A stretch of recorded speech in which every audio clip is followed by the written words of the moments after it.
ഈ വർഷത്തെ ശബരിമല മണ്ഡല മകരവിളക്ക് തീർത്ഥാടനവുമായി ബന്ധപ്പെട്ട മുന്നൊരുക്കങ്ങൾ വിവിധ വകുപ്പുകൾ ഒക്ടോബറിനകം പൂർത്തിയാക്കണമെന്ന് ജില്ലാ കളക്ടർ എസ് പ്രേംകൃഷ്ണൻ നിർദ്ദേശിച്ചു. നിലയ്ക്കലിൽ ചേർന്ന അവലോകന യോഗത്തിൽ അധ്യക്ഷനായ കളക്ടർ ഓരോ തയ്യാറെടുപ്പുകൾക്കുമായി അതത് വകുപ്പുകളെ ചുമതലപ്പെടുത്തി. പൊതുമരാമത്ത് വകുപ്പ് സന്നിധാനത്തെ കെട്ടിടങ്ങളുടെ അറ്റകുറ്റപ്പണികൾ അടിയന്തരമായി പൂർത്തിയാക്കണം. സന്നിധാനത്തും പമ്പയിലും നിലയ്ക്കലിലും വഴിവിളക്കുകൾ സ്ഥാപിക്കുന്നതും നിലയ്ക്കൽ KSRTC ബസ് സ്റ്റാൻഡിൽ ഹൈമാസ്റ്റ് വിളക്ക് സ്ഥാപിക്കുന്നതും ഉൾപ്പെടെയുള്ള പ്രവർത്തികൾ KSEB വേഗത്തിൽ പൂർത്തിയാക്കണം. ഭക്ഷണ സാധനങ്ങൾ കൈകാര്യം ചെയ്യുന്നവർക്ക് ഹെൽത്ത് കാർഡ് ആരോഗ്യവകുപ്പ് ഉറപ്പാക്കണം. സന്നിധാനത്തും പമ്പയിലും പ്ലാസ്റ്റിക് ഉൾപ്പെടെയുള്ള മാലിന്യങ്ങൾ ഒഴിവാക്കുന്നതിന് ചരക്ക് വാഹനങ്ങൾ നിലയ്ക്കൽ ചെക്ക് പോസ്റ്റിൽ പരിശോധിക്കണം. പമ്പയിൽ അയ്യപ്പന്മാർ ഉപേക്ഷിക്കുന്ന വസ്ത്രങ്ങൾ കരാർ ഏറ്റെടുത്തിരിക്കുന്നവർ പൂർണ്ണമായും നീക്കം ചെയ്യുന്നുണ്ടെന്ന് ദേവസ്വം ബോർഡ് ഉറപ്പാക്കണം. ലാഹയിൽ ഗ്രാമപഞ്ചായത്തിന്റെ നേതൃത്വത്തിൽ ബയോ ടോയ്ലറ്റുകൾ സ്ഥാപിക്കുന്ന പ്രവൃത്തിയും സമയബന്ധിതമായി നടപ്പിലാക്കണം. ഇത്തവണ നിലയ്ക്കലിൽ 10,000 പേർക്കുള്ള പാർക്കിംഗ് സൗകര്യം ഒരുക്കാനാണ് തീരുമാനിച്ചിട്ടുള്ളത്. ഇതുമായി ബന്ധപ്പെട്ടുള്ള പ്രവൃത്തികളും സീസണിന് മുമ്പ് പൂർത്തിയാക്കണം. വിവിധ വകുപ്പുകളുടെ പ്രവർത്തനങ്ങൾ നല്ല രീതിയിൽ പുരോഗമിക്കുന്നുണ്ടെന്നും തീർത്ഥാടനം ആരംഭിക്കുന്നതുവരെ എല്ലാ മാസവും യോഗം ചേർന്ന് പുരോഗതി വിലയിരുത്തുമെന്നും കളക്ടർ വ്യക്തമാക്കി. നിലയ്ക്കലിലെ പാർക്കിംഗ് ഗ്രൗണ്ടുകൾ സന്ദർശിച്ച കളക്ടർ ഉദ്യോഗസ്ഥർക്കുള്ള താമസ സൗകര്യവും വിലയിരുത്തി.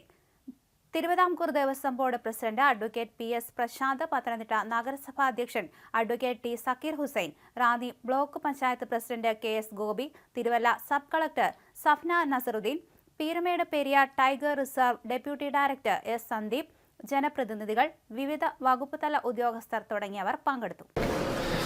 ശബരിമല സീസണുമായിട്ട് ബന്ധപ്പെട്ടിട്ടുള്ള നമ്മൾ എല്ലാ മാസവും തീരുമാനിച്ചിരിക്കുന്ന പോലെയുള്ള ഒരു റിവ്യൂ മീറ്റിംഗ് ആണ് ഇന്നിവിടെ നടന്നിരിക്കുന്നത്. അപ്പോൾ ശബരിമലയുടെ ബാക്കി സീസണുമായിട്ട് ബന്ധപ്പെട്ടിട്ടുള്ള ഒരുക്കങ്ങൾ, പ്രത്യേകിച്ച് അവിടുത്തെ പാർക്കിംഗ് സംവിധാനങ്ങൾ, ബാക്കി അടിസ്ഥാന സൗകര്യങ്ങൾ, ഇതുമായിട്ട് ബന്ധപ്പെട്ടിട്ട് എല്ലാ ഡിപ്പാർട്ട്മെൻറ്റുകളായിട്ടും ഒരു റിവ്യൂ മീറ്റിംഗ് കണ്ടക്ട് ചെയ്തിട്ടുണ്ടായിരുന്നു. അവർ എല്ലാ കാര്യങ്ങളും സമയബന്ധിതമായിട്ട് മുന്നോട്ട് പോകുന്നുണ്ട്.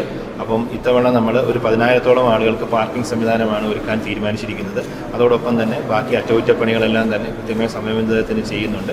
വിവിധ ഡിപ്പാർട്ട്മെൻറ്റുകൾ, പോലീസ് അടക്കം, പോലീസ്, ഹെൽത്ത് ഡിപ്പാർട്ട്മെൻറ്റ്, ദേവസ്വത്തിൻ്റെ ആളുകൾ, ബാക്കി അങ്ങനെ എല്ലാ ഡിപ്പാർട്ട്മെൻറ്റുകളും അവരുടെ നീഡ്സും കാര്യങ്ങളും പറഞ്ഞിട്ടുണ്ടായിരുന്നു. വ്യക്തമായ ഫോളോ അപ്പ് മീറ്റിംഗ്സും ഇതുമായിട്ട് ബന്ധപ്പെട്ട് നടക്കുന്നുണ്ട്.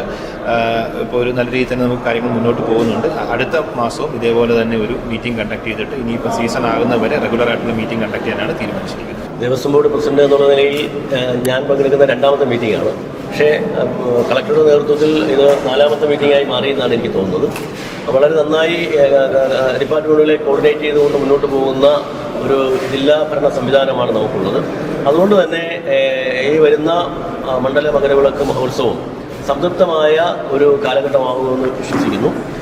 TD എല്ലാ മകരവിളക്ക് മഹോത്സവവുമായി ബന്ധപ്പെട്ട് നമുക്കറിയാം, ചെറുതും വലുതുമായ എല്ലാ ഡിപ്പാർട്ട്മെൻറ്റുകളുടെയും സമന്വയിച്ചുള്ള പ്രവർത്തനം ഉണ്ടെങ്കിൽ മാത്രമേ നമുക്ക് നന്നായി കാര്യങ്ങൾ നടത്താൻ സാധിക്കുകയുള്ളൂ. അപ്പോൾ തീർച്ചയായിട്ടും കളക്ടർ പറഞ്ഞതുപോലെ തന്നെ എല്ലാ മാസവും നവംബർ 15 നട തുറക്കുന്നതുവരെയും എല്ലാ മാസവും റെഗുലർലി മീറ്റിംഗ് സംഘടിപ്പിച്ച് വിലയിരുത്തൽ നടത്തി മുന്നോട്ട് പോകുവാനാണ് ദേവസ്വം ബോർഡും ജില്ലാ ഭരണകൂടവും പോലീസ് സംവിധാനവും എല്ലാവരും ആഗ്രഹിക്കുന്നത്. അങ്ങനെ തന്നെ മുന്നോട്ട് പോവുകയും ചെയ്യും.